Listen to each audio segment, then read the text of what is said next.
Hi friends, welcome to Binmi mom recipes. ఈరోజు మన ఛానల్లో టేస్టీగా క్రిస్పీగా మూంగ్ దాల్ ఇంట్లో ఎలా చేయాలో చూద్దామండి. చక్కగా ఈ విధంగా చేసి పెట్టుకుంటే 1 మంత్ వరకు ఫ్రెష్గానే ఉంటుందండి. టేస్ట్ కూడా బయటకున్నట్టే పర్ఫెక్ట్గా వస్తుంది. మీరు కూడా ఇలా ఒకసారి ట్రై చేయండి. తప్పకుండా మీరు కూడా మంచి టేస్ట్ని అయితే ఎంజాయ్ చేస్తారు. అయితే ఈ సింపుల్ ప్రాసెస్ ఎలాగో చూసేద్దాం రండి. ముందుగా ఒక బౌల్లోకి 2 కప్పుల పెసరపప్పును తీసుకోవాలి. ఈ విధంగా పెసరపప్పు కొంచెం పెద్దగా ఉన్న పప్పునే తీసుకోండి. బాగా చిన్నగా ఉన్న పప్పు కంటే పెద్దగా ఉన్న పప్పు అయితే మనకి బయటకున్న టేస్టే పర్ఫెక్ట్గా వస్తుంది. ఇప్పుడు దీన్ని ఒకసారి వాష్ చేసుకొని వాటర్ వేసుకొని ఓవర్ నైట్ నానబెట్టుకోవాలి.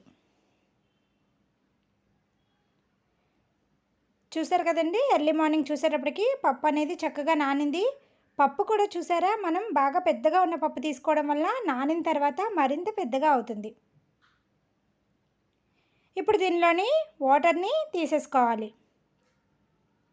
ఈ విధంగా వాటర్ తీసేసుకున్న పప్పులోకి ఒక 1/2 స్పూను బేకింగ్ సోడాని యాడ్ చేసుకోవాలి. ఈ విధంగా బేకింగ్ సోడా వేయడం వల్ల మనం వేయించిన తర్వాత పప్పు అనేది చాలా క్రిస్పీగా వస్తుంది. ఇలా బేకింగ్ సోడా యాడ్ చేసుకొని పప్పుకు బాగా కలిసేలాగా మిక్స్ చేసుకోవాలి. ఈ విధంగా అంతా బాగా కలుపుకొని ఒక కాటన్ క్లాత్ పైన ఈ పప్పుని ఆరబెట్టుకోవాలి. ఫ్యాన్ కింద ఆరబెట్టుకుంటే సరిపోతుందండి.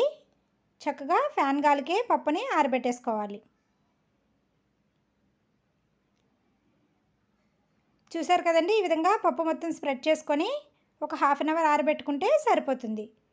1/2 అవర్ తర్వాత చూసేటప్పటికి మనకి పప్పు తడి ఏమీ తగలకుండా ఉంటే ఆరినట్టే అండి. చక్కగా ఈ విధంగా తడి లేకుండా ఉండేలాగా చూసుకోండి. ఈ విధంగా ఆరిన పప్పుని ఒక గిన్నెలోకి తీసుకొని పక్కన పెట్టేసుకోవాలి. ఇప్పుడు దీన్ని వేయించడం కోసం స్టవ్ పైన కడాయి పెట్టుకొని డీప్ ఫ్రైకి సరిపడా ఆయిల్ వేసుకొని హీట్ చేసుకోవాలి. ఆయిల్ వేడైన తర్వాత మనం ఆరబెట్టుకున్న పెసరపప్పుని ఒక గరిటెతో చక్కగా ఆయిల్లోకి యాడ్ చేసుకోవాలి. ఈ విధంగా ఆయిల్లోకి సరిపడినంత పప్పుని వేసుకొని బాగా కలుపుకుంటూ ఫ్రై చేసుకోవాలి. మధ్య మధ్యలో ఆపకూడదండి, కలుపుకుంటూనే ఫ్రై చేసుకోవాలి. మనం కలపలేదంటే పప్పు అనేది అలా అడుగుకుండిపోయి పైన మాత్రమే వేగుతాయి, మధ్యలో ఉన్నవి వేగకుండా ఉంటాయి. చూసారు కదండి, మనం వేసినప్పుడు బాగా ఆయిల్లో బబుల్స్ ఉంటాయి. కాసేపు వేగిన తర్వాత బబుల్స్ అనేవి కాస్త తగ్గుతాయి. చూసారు కదండి, ఈ విధంగా పెసరపప్పు బాగా మంచి కలర్లోకి వచ్చి అలాగే ఆయిల్లో బబుల్స్ కూడా ఆగిపోయాయి అంటే వాటిని చక్కగా స్ట్రైనర్లోకి తీసేసుకోవాలి. ఇది క్రిస్పీగా వేగినట్టే అండి. చూసారు కదా, ఈ విధంగా గరిటెతో మొత్తం తీసేసుకొని తర్వాత స్టీల్ది టీ స్ట్రైనర్ ఉంటుంది కదండి, దాన్ని యూస్ చేసుకొని మీరిన పప్పును కూడా తీసేసుకోవాలి.